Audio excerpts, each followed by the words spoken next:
So the season has finally ended in the Championship, and it's been a weird one. Yeah, I mean, like, I know the Championship is definitely renowned for being a strange league, but I don't know, this year just felt extra weird, and I think a lot of people could probably agree that the overall quality was definitely one of its lowest in recent years, which, I mean, it probably explains why the teams fighting for the playoffs had such, like, a low points tally compared to previous seasons. And yeah, I mean, fucking half the league was involved in the playoff race at one point. So yeah, it's been a strange one. It really has. But you know, we're going to be going back to my predictions that I made back in July. See how I did with them, and see if I can repeat how, well, not how well I did my League One predictions, but how decently I did my League One predictions. Because yeah, I've like spoiled it. If I haven't seen that video, I think I only got 5 out of 24 correct, like spot on, but I was pretty close for a lot of others, so let's see how I can do that. This is the first time I'm actually looking at my predictions since I made that video nearly 10 months ago now. So yeah, let's have a look, see how badly I did. So I had Birmingham 24th, they actually finished in 17th, so they actually had a solid season, I would say. You know, with all the off-the-pitch troubles, you know, like, pretty much everyone thought they would be going down this year. And to be fair to them, they've done pretty well this year. Albeit, yeah, 17th isn't exactly something to shout about, but it's still pretty comfortable mid-table. Like, they were never in danger of going down. So that's also positive. And they have just been taken over as well by the Shelbys, which is pretty funny. But yeah, overall, solid year for Birmingham. And yeah, with this new ownership, it's something to build on for next season. I had Reading in 23rd, they actually finished 22nd, so I was only one position out of that. However, I did actually manage to predict them to go down, which is, well, it's a good achievement, I suppose, but not really for Reading. Albeit it did take a 6-point deduction for that to happen, because obviously if they hadn't had that deduction, they would have survived. But I mean, to be fair, Paul Ince, like, it was, what the fuck was going on? What was going on in the Reading owner's head? To choose Paul Ince as the manager. I mean, to be fair, they were lucky to fucking survive last year in 2022, and yeah, it was just never going to work. He was sacked, Noel Hunt came in, and to be fair, they stopped losing games at least, well, for the most part, but yeah, it just has been a terrible season for Reading, and yeah, I think going on to League One for a year might sort them out a little bit. And finally, in 22nd, I had Rotherham. They actually finished in 19th, so I was 3 positions out of that one. But yeah, overall, Rotherham, again, a lot of people's choices to be relegated. I mean, to be fair, this whole bottom 3 was a pretty popular choice for relegation. But no, Rotherham, for the first time in 7 years, have managed to survive, which is amazing for them. Also, considering the fact that Paul Warne left midway through the season and joined Derby, and they brought in the inexperienced Matt Taylor, who, yeah, to be fair, he had just taken Exeter up into League One, but never really had any experience in the Championship, and he's done absolutely superbly. I mean, to be fair, there was one point in the season where they were on fire. They were doing really well. And yeah, they've got something to cheer about now. They will be playing a consecutive season in the same league, which is pretty good for them. 21st, I had Blackpool. They actually finished 23rd, so I was only 2.2 bits out of that with them. It was, again, I think with Reading, was just doomed to fail to start. Michael Appleton does not experience enough at this level. Had a couple of good stints at Oxford and Lincoln, but it was just never doing the work. He then got sacked. Mick McCarthy came in, he couldn't get the, like, that was such a fucking Stone Age appointment from Blackpool. It was really poor appointment from them. He couldn't get them going, really. And then Stephen Dobby came in, and yeah, they got relegated under him, but again, like Noel Hunt with Reading, he stopped the rot a little bit there, and yeah, they got relegated, but to be fair, Dobby, he had a pretty, you know, alright end of the season with Blackpool. Who knows, could end up having the material to get promoted again next year, but we'll have to wait and see. 20th, I had Wigan. Again, they finished bottom, they got relegated, and to be fair, I was pretty close with my bottom 3. Albeit I predicted two of them to fucking survive, but they still were in the bottom 5. And again, like, I mean, to be fair, Wigan, really good start of the season under Richardson, but then, I don't know why, but somewhere it just went wrong, and then Richardson got sacked, which to this day I still don't agree with. And they brought in fucking Kolo Toure, where that was a fucking disaster. Honestly, what an absolute calamity that was. He then got sacked. Sean Maloney came in, and honestly, again, Wigan looked a lot better under Maloney, and honestly, I mean, to be fair, all three relegated sides are in a good place. Like, if they keep these managers that they've currently got, there's no reason why they can't be challenging for promotion next year. That's all I'm saying. But yeah, Wigan, unfortunately for them, couldn't stay up this year. But you know, League One's a lot more fun for them anyway. I had Huddersfield in 19th. They actually finished in 18th, so I was one position out of them. Again, it was a really bold move for me to put Huddersfield in 19th, but because you know they were the playoff finalists last year. But again, lost a lot of players. Didn't really replace them. They lost Coburn as well. I mean, to be fair, like I saw a lot of people actually had them quite low down in the league this year, and yeah, I was called out for it, and I did pretty well. I mean, to be fair, they looked dead and buried at one point, but Neil Warnock came in to save the day, and yeah, Huddersfield's, you know, off season for them, you could say, but you know, that's again good end of the season, something to build on really. Now, I had Sunderland in 18th, but to be fair, I had no fucking idea what we would be getting up to this season. No way that I think we'd finish in the playoffs. No way. Like, I know, like, I saw a lot of people, like a lot of neutrals thought that we might do. Like, Lee Hendry literally said on Sky Sports that he thinks we're going to get top 6. And to be fair, what a prediction that was from him. But yeah, I had no idea how we're going to do. I thought, you know what, a nice, comfortable season. Maybe threaten with relegation at maybe one point, maybe like January, but we'll have a pretty steady second half of the season. But no, we actually, like, I mean, to be fair, the amount of obstacles we've had this season, you know, Alex Neil leaving, Tony Mowbray coming in, which wasn't the most exciting appointment ever, but it's proven to be a brilliant one. You know, Stewart's had 2 long-term injuries. Ellis Sims got recalled halfway through the season. We've had lots of injuries. Like we've got no centre backs left. Evans, our captain, got injured after the season. You know, we've had a lot of bad luck this season, but to still finish in top 6, it's an unbelievable achievement, and bring on the playoffs. Now again, probably not, like, I think probably my first like really bad prediction, I would say. I mean, I wouldn't really, like, technically the Sunderland one was a bad prediction, but again, I didn't really know how it would do. The Blackburn one, however, I'm pretty disappointed with, considering the fact that they've literally been in the top 6 for most of the season, and I don't know, 15th, 17th, but again, Thomason, a solid first season in English football. Blackburn, again, there's definitely something to build on there for Blackburn, but yeah, just a really poor end of the season. Like, literally 1 win in the last 9, it was just not good enough at all, and ultimately bottled the playoffs. But yeah, again, like, they've had a negative goal difference for most of the season, but yet we're still in the top 6. I think, again, this goes to show how poor the quality of the league got this year. Sorry, Blackburn fans, I am still a Blackburn supporter, well, in spirit after your heroics yesterday, but yeah, I think you can inclined to agree with me a little bit there. And then Bristol City in 16th actually finished in 14th, so 2 places out, but it wasn't, again, mid-table. I was basically there. Are they ever going to go somewhere, Bristol City? Like, they're literally artists here just to fucking fill up the numbers. They were never really in danger of going down. Never looked like challenging the playoffs either, but yeah, like, something needs to change at Bristol City. I don't know what, but something needs to change, because they're just, like, what's the fucking point in them? Like, it sounds mean, but this is there, really. It's pretty sad to see. And then, like, Cardiff in 15th, they actually finished 21st. Yeah, to be fair, I must have been the only person, right, who thought Cardiff's summer recruitment was bad. Well, not bad, just underwhelming. Like, everyone was raving on about how Cardiff have brought in a lot of players. Yeah, they were mediocre fucking players. They're really mediocre players. And yeah, ultimately they didn't really gel. I mean, even under Lamucci, they didn't improve that much. Like, yeah, they started a little bit better, but again, had it not been for Friends' point deduction, they would have been relegated. So yeah, I mean, to be fair, I thought I was being pretty harsh putting them in 15th, but ultimately I think I was being too kind, because I knew from the start they wouldn't have a good season. Knew from the start. No, that's proven to be the case in the end, hasn't it?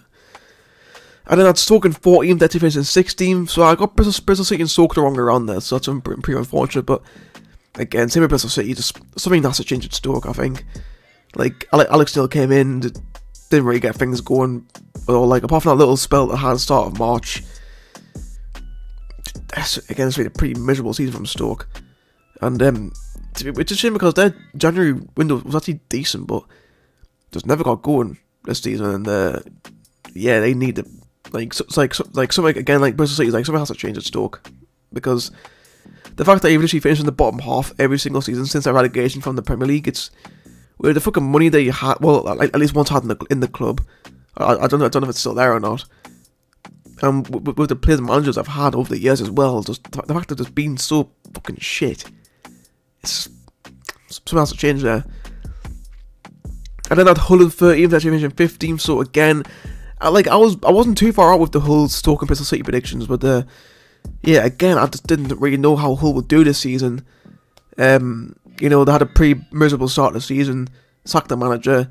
Lee Senior came in, which wasn't really, again, a pretty weird appointment. Well, I mean, it wasn't really weird because he obviously had that whole connection, obviously being the former player, but wasn't really tested as a manager.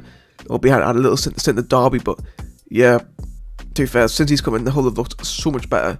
Like they aren't that like they were a tough team to beat, especially at home. But yeah, they again look like I think Hull, like Birmingham, have got a pretty promising year ahead of them. I mean, to be fair, again, like with the money they've now got, if they get in some good recruitment, they could definitely be challenging the top 6 next season, without a doubt.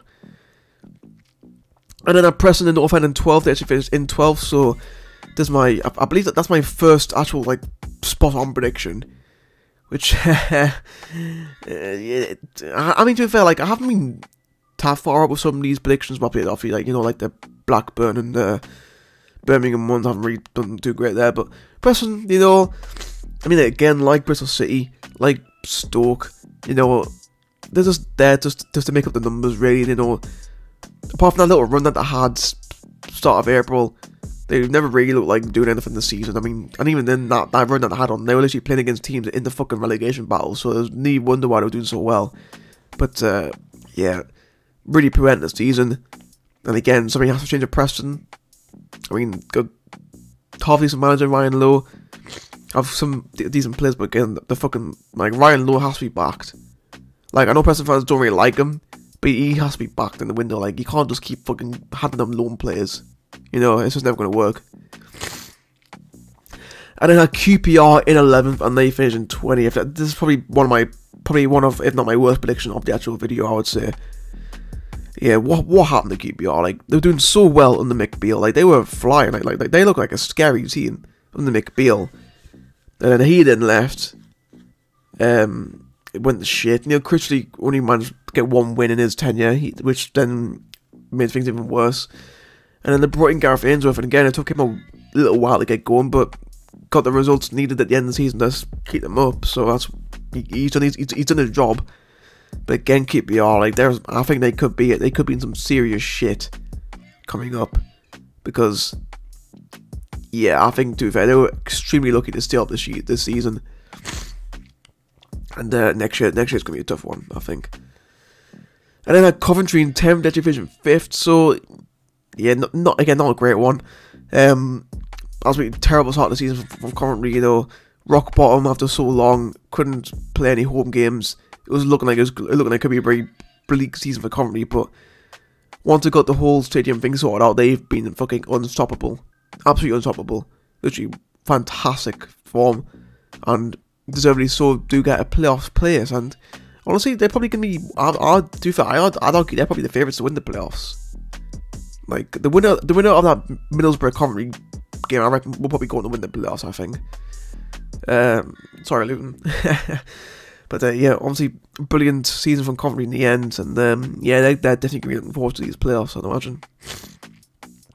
And then I had Luton at 9th, again, they finished 3rd, so again, a pretty poor prediction.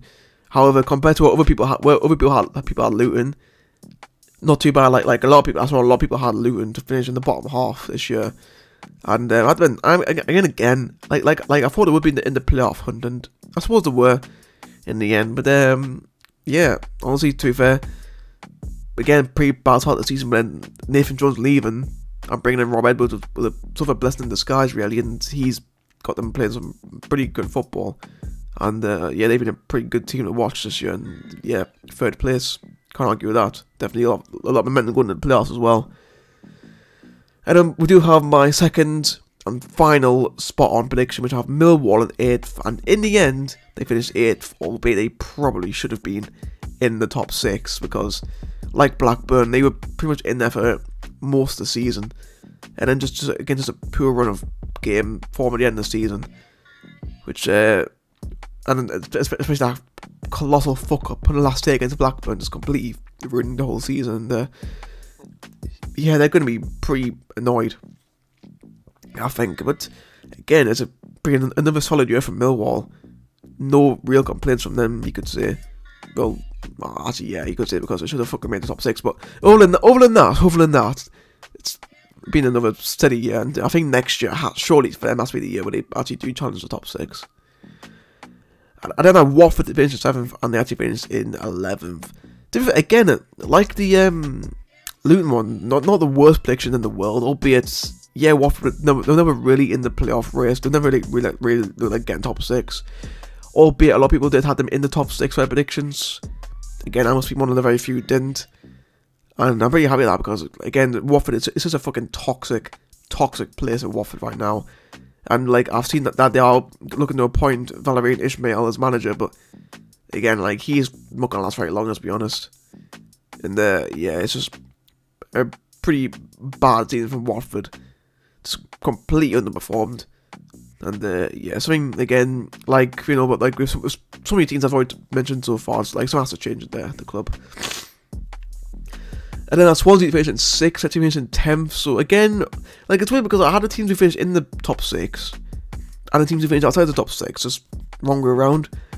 Swansea in 6th. I mean, to be fair, had it not been for their late run of form, this would have been a pretty bad prediction, because, yeah, they were miles away, but then obviously had a really good end of the season, and then managed to get themselves in the top, well, in the playoff hunt. And honestly, to be fair, for those last few games, they were a force to be reckoned with. They were pretty good for the last few games, but I think it's probably a case of too little too late. Had they started that run a little bit earlier, they might have probably, to be fair, I reckon they probably could have squeaked in the top 6, but they didn't.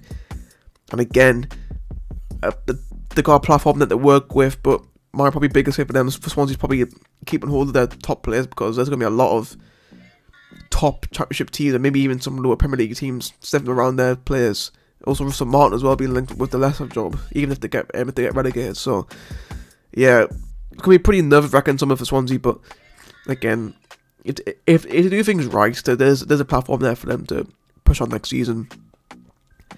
And then at Burnley in 5th, and yeah, they absolutely fucking cruised through the league this year, absolutely winning the league and getting promotion pretty early as well. Like, I think they got promotion with like 7 games left to play, which is a pretty. I think that's the earliest promotion I think they've had in the league for quite a while. I'll put on screen now the last team who got a promotion as early as them they did, but yeah, Burnley, unbelievable season from them, just completely battered everybody. Like, literally, probably one of the best teams to play at the Stadium of Light this season. Like, they were fantastic. And, yeah, ultimately, me thinking that they were going to squeak in the playoffs was, in the end, a pretty bad prediction, because, well, they fucking stormed away the league, and, yeah, overall, they're going to be pretty happy with how their season finished. And then at West Brom in 4th, and they end up finishing in 9th. So, again, like the whole Swansea, Luton, Coventry thing, just wrong way around. Yeah, to be fair, had it not been a bad start under Steve Bruce, they probably would have finished in top 6, because under Corbyn, they were a good team. Like, to be fair, I think it was only really against Sunderland where they actually lost at home for the first time in a long time. Like, they had a really long unbeaten run at home, but yeah, again, like Millwall, like Blackburn, just bad run of form at the wrong time, which, along with obviously that bad start, ultimately could just cost them the place in the top 6 in the end. And it could be a pretty nervous summer for West Brom, because, well, they needed to get promoted to the Premier League, really, to have a pretty stable future, and now the future of the club's now up in the air. It's going to be a pretty nerve-wracking summer for West Brom, I think. Then I have Middlesbrough in 3rd. They actually finished in 4th, so, I mean, to be fair, Middlesbrough should have finished in 3rd, had not been that little cock-up they had end of March, but yeah, again, like West Brom and Coventry, slow start the season, while the Carrick came in, and they've been obviously a force to be reckoned with under Carrick. And again, I think, like I mentioned earlier, I think the winner of that Middlesbrough Coventry game probably will get promoted to the Premier League, I reckon. Then my top 2, Norwich in second. Yeah, they finished 13th, so points, so placement wise, this is my worst prediction because they actually finished 11 places lower than I thought they would. But yeah, I think second to Daniel Farke last season was just a pretty dumb move to make. Dean Smith, he took them down and had a pretty miserable start of the season as well. Just, yeah, it hasn't been great for Norwich at all. Really poor season from them. And I think all those years of yo-yo between the Premier League and the Championship just come back to bite them in the arse eventually. And yeah, it's gonna be a long summer for them. And then finally, I had Sheffield United actually win the league, but they actually came in second place. So I thought they would get automatic promotion at least. So I'll take that. But yeah, like Burnley has completely wiped the floor with everybody this year. I had a little tumble, like a little bit of inconsistency around February, March time, but since then they managed to pick themselves up at the right time and yeah, got over the line in the end. And yeah, they're going to be looking forward to being back in the Premier League next season, I'm sure. But that's going to be it for this video. So I only managed to get 2 out of 24 spot on predictions. But yeah, I was close with a couple as well. But yeah, nowhere near as good as my League One predictions really. But again, just goes to show how crazy this league really is. But yep, that's it for me. Hope you guys enjoyed. I'll see you all next time.